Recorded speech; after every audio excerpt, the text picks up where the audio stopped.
Here we go. Chapter 5. The Storm and What Came of It. It was nearly 3 weeks after landing that the Dawn Treader was headed out of Narrow Haven Harbor. Very solemn farewells had been spoken, and a great crowd had assembled to see her departure. There had been cheers and tears, too, when Caspian made his last speech to the Lone Islanders and parted from the Duke and his family. But as the ship, her purple sail still flapping idly, drew further from the shore, and the sound of Caspian's trumpet from the poop came fainter across the water, everyone became silent. Then she came into the wind, and swelled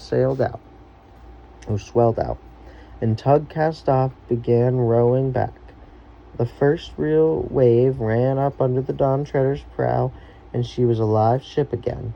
The men off duty went below. Drinian took the first watch on the poop, and she turned her head eastward round the south of Abra. The next few days were delightful.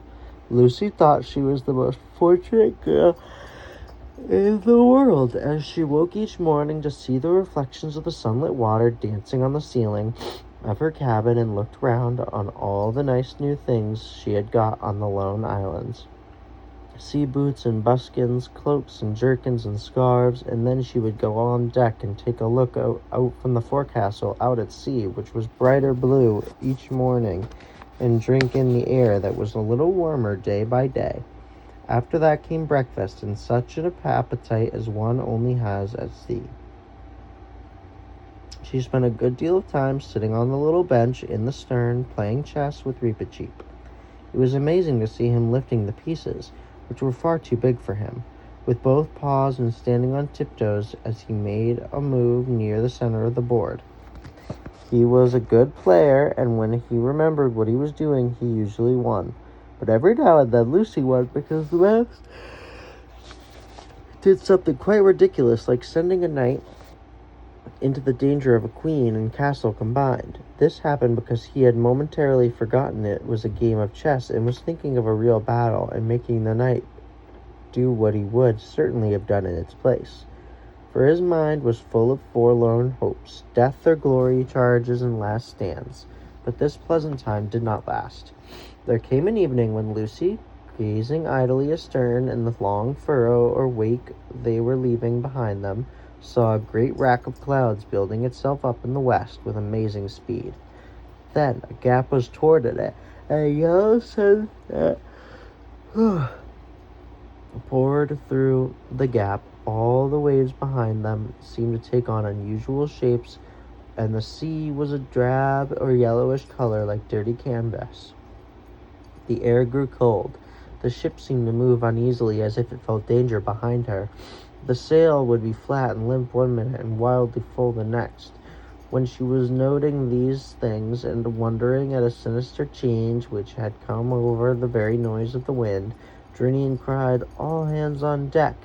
In a moment, everyone became frantically busy. The hatches were battered down, the galley fire was put out, men went aloft to reef the sail. Before they had finished, the storm struck them. It seemed to Lucy that a great valley in the sea opened just before their bows, and they rushed down into it, deeper down than she would have believed possible. A great gray hill of water, far higher than the mast, rushed to meet them. It looked certain death, but they were tossed to the top of it. Then the ship seemed to spin around, and a cataract of water poured over the deck. The poop and the forecastle were like two islands with a fierce sea between them. Up aloft, the sailors were lying out along the yard, desperately trying to get control of the sail. A broken rope stood out sideways in the wind, as straight and stiff as if it was a poker. "Get below, man," bawled Drinian. Then Lucy, knowing that landsmen and landswomen are a nuisance to the crew, began to obey. It was not easy. The Dawn Treader was listing terribly to starboard, and the deck sloped like a roof of a house. She had to clamber round to the top of the ladder, holding onto the rail, and then stand by while two men climbing up it, and then get down it as best she could. It was well she was already holding on tight, for a foot of the ladder another wave roared across the deck, up to her shoulders. She was already almost wet, though, with spray and rain, but this was colder. Then she made a dash for the cabin door and got in and shut out for a moment the appalling sight and speed with which they were rushing into the dark. But not, of course, the horrible confusion of creaking, groanings, snappings, clatterings and roarings and boomings, each only sounded more alarming below than they had done on the poop. For all the next day and all the next, it went on. It went on till one could hardly even remember the time before it had begun. And there always had to be 3 men at the tiller, and it was much as 3 could do to keep any kind of course. And there always had to be a man at the pump, and there was hardly any rest for anyone. And nothing could be cooked, and nothing could be dried, and one man was lost overboard, and they never saw the sun. When it was over, Eustace made the following entry in his diary. September 3rd was the first day for ages when I have been able to write. We have been driven before a hurricane for 13 days and nights. I know that because I kept a careful count, though the others all say it was only 12. Pleasant to be embarked on a dangerous voyage with people who can't even count right. I have a ghastly time, up and down enormous waves hour after hour, usually wet to the skin, and not even an attempt at giving us proper meals. Needless to say, there's no wireless or even a rocket, so no chance of signaling anyone for help. It all proves that I keep on telling them the madness of setting out like rotten little tub like this. It would be bad enough even if one with a decent people instead of fiends in human form. Caspian and Edmund are simply brutal to me. The night we lost our mast, there's only a stump left now. Though I was not at all well, they forced me to come on deck and work like a slave. Lucy shoved her oar in by saying that Reepicheep was longing to go, only he was too small, and wonder she didn't see that everything that little beast does is all for the sake of showing off. Even in her age, she ought to have that amount of sense. Today that beastly boat is level at last, and the sun's out, and we have all been jawing about what to do. We have food enough, pretty beastly stuff most of it, to last for 16 days. The poultry were all washed overboard. Even if they hadn't been, the storm would have stopped them laying. The real trouble is water. 2 casks seem to have got a leak knocked in them and are empty. Narnian efficiency again. On short rations, half a pint a day each, we've got enough for 12 days. There's still lots of rum and wine, but even they realized they would only make them thirstier. If we could, of course, the sensible thing would be to turn west at once and make for the Long Islands. But it took us 18 days to get where we are, running like mad with a gale behind us. Even if we got an east wind, it might take us far longer to get back. And at present there's no sign of an east wind. In fact, there's no wind at all. As for rowing back, it would take far too long, and Caspian says the men couldn't row on half a pint of water a day. I'm pretty sure this is wrong. I tried to explain that perspiration really cools people down, so the men would need less water if they were working. He didn't take any notice of this, which is always his way when he can't think of an answer. The others all voted for going on in the hope of finding land. I felt in my duty to point out that we didn't know there was any land ahead, and tried to get them to see the danger of wishfully thinking. Instead of producing a better plan, they had the cheek to ask me what I proposed. So I just explained coolly and quietly that I had been kidnapped and brought away in this idiotic voyage without my consent, and it was hardly my business to get them out of their scrape. September 4th, still beclaimed. Very short rations for dinner, and I got less than anyone. Caspian is very clever at helping, and thinks I don't see. Lucy, for some reason, tried to make up to me by offering me some of hers, but that interfering pig, Edmund, wouldn't let her. Pretty hot sun. Terribly thirsty all evening. September 5th. Still beclaimed that very hot feeling, rotten all day, and I'm sure I've got a temperature. Of course they haven't the sense to keep a thermometer on board. September 6th, a horrible day. Woke up in the night knowing I was feverish and must have a drink of water. Any doctor would have said so. Heaven knows I'm the last person to try and get any unfair advantage. But I never dreamed that the water rationing would be meant to apply to a sick man. In fact, I would have woken the others up and asked for some, only I thought it would be selfish to wake them. So I just got up and took my cup, tiptoed out the black hole we slept in, taking great care not to disturb Caspian and Edmund, for they've been sleeping badly since the heat and short water began. I always try to consider others, whether they are nice to me or not. I got out all right into the big room, if you can call it a room, where the rowing benches and luggage are. The thing of water is at this end. All was going beautifully, but before I had drawn a cupful, who could catch me but that little spy, Reap? I tried to explain that I was going on deck for a breath of air. The business about the water had nothing to do with him, and he asked me why I had a cup. He made such a noise that the whole ship was roused. They treated me scandalously. I asked, as I think anyone would have, why Reepicheep was sneaking about the water cask in the middle of the night. He said that he was too small to be of any use on deck. He did sentry over the water every night so that one more man could go to sleep. Now comes their rotten unfairness. They all believed him. Can you beat it? I had to apologize, for the dangerous little brute would have been at me with his sword. And then Caspian showed up in his true colors as a brutal tyrant and said out loud for everyone to hear that anyone found stealing water in the future would get 2 dozen. I don't know what that meant till Edmund explained to me. It comes in the sort of books those Pevensey kids read. After this cowardly threat, Caspian changed his tune and started being patronizing.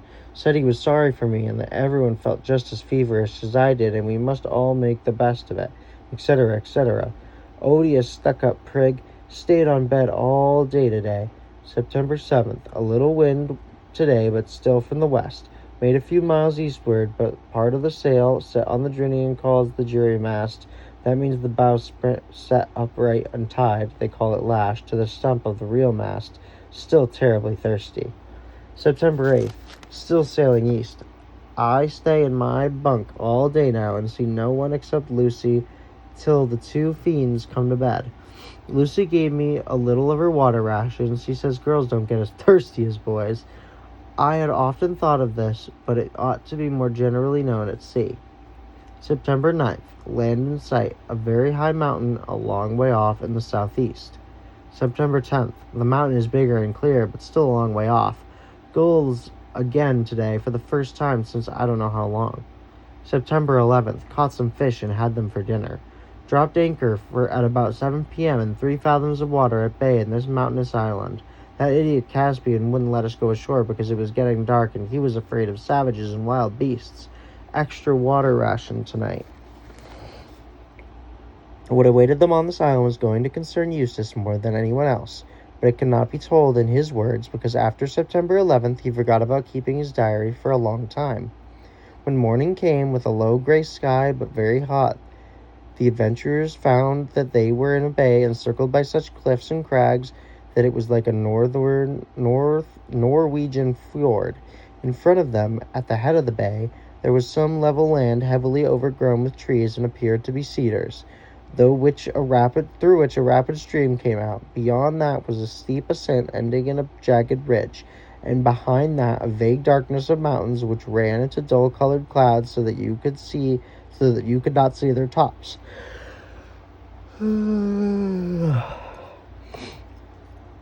The nearer cliffs at each side of the bay were streaked here and there with lines of white which everyone knew to be waterfalls, though at the distance they did not show any movement or make any noise. Indeed, this whole place was very silent, and the water of the bay as smooth as glass. It reflected every detail of the cliffs. The scene would have been pretty in a picture, but was rather oppressive in real life. It was not a country that welcomed visitors. The whole ship's company went ashore in 2 boatloads, and everyone drank and washed deliciously in the river and had a meal and a rest before Caspian sent 4 men back to keep the ship, and the day's work began. There was everything to be done. The casks must be brought ashore and the faulty ones mended, if possible, and all rifled. A tree, a pine, if they could get it, must be felled to make into new masts. Sails must be prepared. A hunting party organized to shoot any game the land might yield.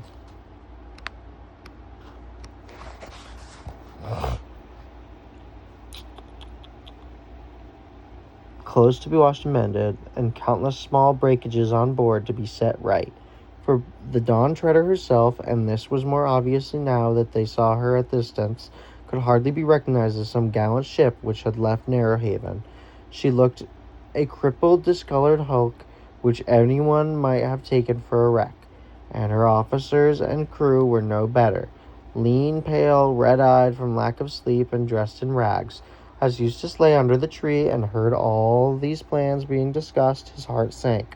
Was there going to be no rest? It looked as if their first day on long for land was going to be quite as hard work as days at sea. Then a delightful idea occurred to him. Nobody was looking. They were all chattering about their ship as if they actually liked the beastly thing. Why shouldn't he simply slip away? He could take a stroll inland, find a cool, airy place up in the mountains, have a good long sleep, and not rejoin the others till the day's work was over. He felt it would do him good, but he would make great care to keep the bay of the ship in sight so as to be sure of his way back. He wouldn't like to be left behind in this country. He at once put his plan into action. He rose quietly from his place and walked away among the trees, taking care to go slowly and in an aimless manner so that anyone who saw him would think he was nearly stretching his legs. He was surprised to find how quickly the noise of the conversation died away behind him, and how very silent and warm and dark green the wood became. Soon he felt he could venture in a quicker and more determined stride. This soon brought him out of the wood and began and the ground began sloping steeply up in front of him. The grass was dry and slippery, but manageable if he used his hands as well as his feet, and though he panted and mopped his forehead a good deal, he plugged away steadily. This showed, by the way, that his new life, little as he suspected it, had already done him some good. The old Eustace Harold, and Alberta's Eustace, would have given up the climb after about 10 minutes. Slowly, with several rests, he reached the ridge. Here he had expected to have a view into the heart of the island, but the clouds had now come lower and nearer to the sea, and fog was rolling to meet him. He sat down and looked back. He was now so high that the bay looked small beneath him, and miles of sea were visible. Then the fog from the mountains closed in all around him, thick but not cold, and he lay down and turned his way and that to find the most comfortable position to enjoy himself. But he didn't enjoy himself, or not for very long. He began, almost the first time in his life, to feel lonely. At first this feeling grew very gradually, and then he began to worry about the time. Then there was not the slightest sound. Suddenly it occurred to him that he might have been lying there for hours. Perhaps the others had gone. Perhaps they had let him wander away on purpose and simply to order to leave him behind. He leaped up in panic and began the descent. At first he tried to do it too quickly, slipped on the street grass, and slid for several feet. Then he thought of this had carried him too far to the left, and as he came up he had seen precipices on that side. So he climbed up again, as nearly as he could, guessed to the place he had started from, and began the descent afresh. Bearing to his right, after the things seemed to be going better, he went very cautiously, for he could not see more than a yard ahead, and there was still perfect silence all around him. It is very unpleasant to have to go cautiously when there is a voice inside you saying all the time, "Hurry, hurry, hurry." But every moment the terrible idea of being left behind grew stronger. If he had understood Caspian and the Pevensies at all, he would have known, of course, that was not the least chance of their doing any of such things. But he had persuaded himself that they were all fiends in human form. "At last," said Eustace, as he came slithering down a side of loose stones, scree they call it, and found himself on the level. "And now, where are those trees? There is something dark ahead. Why do I believe the fog is clearing?" It was. The light increased every moment and made him blink. The fog lifted. He was in an utterly unknown valley, and the sea was nowhere in sight. Dun, dun, dun. And the next chapter is chapter 6, and it's called The Adventures of Eustace.